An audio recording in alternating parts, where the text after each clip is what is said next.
Quel est votre diagnostic pour la société sur le sujet du capital et du travail dans une atmosphère de fin de cycle? Si l'on regarde ce qui se passe au plan international, avec en particulier le numérique, le digital, c'est-à-dire tous les mots que nous avons inventés pour parfois cacher certains mots, MAUX, eh bien en fait on a une concentration maximum du capital dans des plateformes qui ne sont que des entreprises, en fin de compte, qui concentrent un maximum de pouvoir, qui éliminent toute concurrence et qui nous font revenir au 19e siècle. Parce qu'en fait, en France, le problème, c'est qu'on a oublié l'histoire.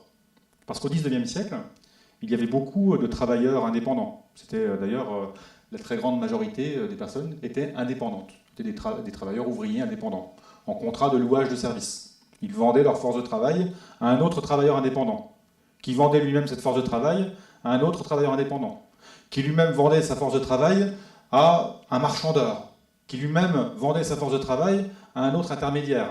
Et puis à la fin, eh bien, on ne savait plus qui travaillait au fond de la mine, c'est Germinal. Et c'est la question sociale du 19e siècle, celle du marchandage. C'est-à-dire qu'en fin de compte, avec le numérique, on a mis une forme de voile, où en fait tout le monde est heureux, tout le monde est en relation, hein, même si d'ailleurs les plus grands sociologues américains ont écrit qu'avec le numérique nous sommes seuls mais ensemble. Voilà, donc on peut tous être dans la même salle sans jamais d'ailleurs se parler, ni même échanger, ni construire ensemble, ni faire société ensemble. Et donc le problème que nous avons aujourd'hui, c'est qu'on en a oublié l'essentiel. C'est-à-dire que la question du travail, eh bien le travail, il doit permettre d'abord de vivre dignement. Or, si avec les transformations que nous vivons, une partie de la population est au bord du chemin, qu'une partie de la population n'a pas accès à l'emploi, ou n'a pas accès à un emploi digne, ou un emploi qui rémunère, en fin de compte, et qui permet à chacun de vivre de son travail, eh bien nous retournons dans les débats du passé. Si le délit de marchandage a été reconnu par la Cour de cassation au début du XXe siècle, c'est parce qu'il y avait un débat international qui s'appelait le sweating system, dans lequel eh bien, des femmes et des enfants travaillaient chez elles. 1,5 million de personnes en France, au début du XXe siècle, travaillaient à domicile pour le compte, en particulier de grands magasins parisiens, mais pas que, et qui n'arrivaient pas à vivre de leur travail.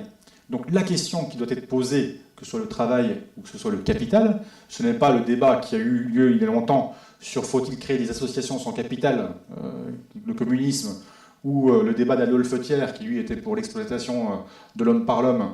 Eh bien, ce qu'il faut, c'est trouver le chemin qui, entre les deux, permet, par les innovations qui se développent aujourd'hui dans le monde, eh bien qu'elles soient d'abord au service de l'humain. Et je finirai par là. Il y a un auteur très intéressant qui s'appelle Gilbert Simondon, qui a écrit La Technique, et qui, à l'époque, nous disait que la technique, elle aboutit à une forme de désapprentissage. C'est-à-dire qu'en fin de compte, on met tout dans une boîte noire et on ne cherche plus à comprendre. Or, ce qu'il faut, et quand j'ai été médiateur sur la question des taxis, des VTC et des plateformes en particulier, je l'ai bien vu, c'est qu'on a mis un certain nombre de sujets dans une boîte noire. Alors, tout le monde me disait, mais Uber, c'est génial, il faut prendre Uber, c'est beau, c'est magnifique, c'est beau ces voitures avec ces jeunes chauffeurs qui ont des cravates. Ah oui, mais sauf que quand on paye une course 6 euros, il faut peut-être se poser des questions quand même. Comment elle fait la personne pour vivre de son travail quand on la paye 6 euros la course? Alors ça fait moderne, hein, c'est sympa d'avoir des applications, c'est super. Mais elle fait comment la personne pour vivre ensuite? On se pose cette question en tant que consommateur, par exemple. On se pose cette question en tant qu'entrepreneur quand on fait appel à des services numériques pour optimiser je ne sais quoi. On se pose la question de savoir si la personne qui est au bout de la chaîne de marchandage, elle arrive à vivre de son travail. On se pose la question de savoir si la promesse que l'on a faite à une jeunesse en lui disant « venez dans l'économie numérique, vous allez vivre heureux et vous allez avoir 2 000 € net par mois », on se pose si c'est vrai la réponse, si vraiment il a ce revenu. Non, personne ne se pose cette question. Moi-même, quand j'ai mis en avant la question de la paupérisation des travailleurs indépendants dans l'économie numérique, on m'a dit que j'étais un menteur, que c'était inadmissible, qu'on avait des études publiées par BCG qui prouvaient le contraire. Financées par qui? Par Uber, bien sûr. Mais la vérité, c'est quoi? C'est que moi, je voyais justement ces chauffeurs des banlieues parisiennes à qui on a promis justement qu'ils allaient trouver un emploi grâce à cela, qui ont fini dans une chaîne de marchandage, parfois avec des statuts, on va dire même de travailleurs dissimulés, en fait, en particulier avec le loti dont on parle beaucoup en ce moment, et qui n'arrivaient plus à vivre de leur travail. Donc oui, c'est une chance formidable que ces modifications de fonctionnement, d'organisation, de capital qui arrive et qui investit dans les startups, etc. Il faut tenter, bien sûr, cela.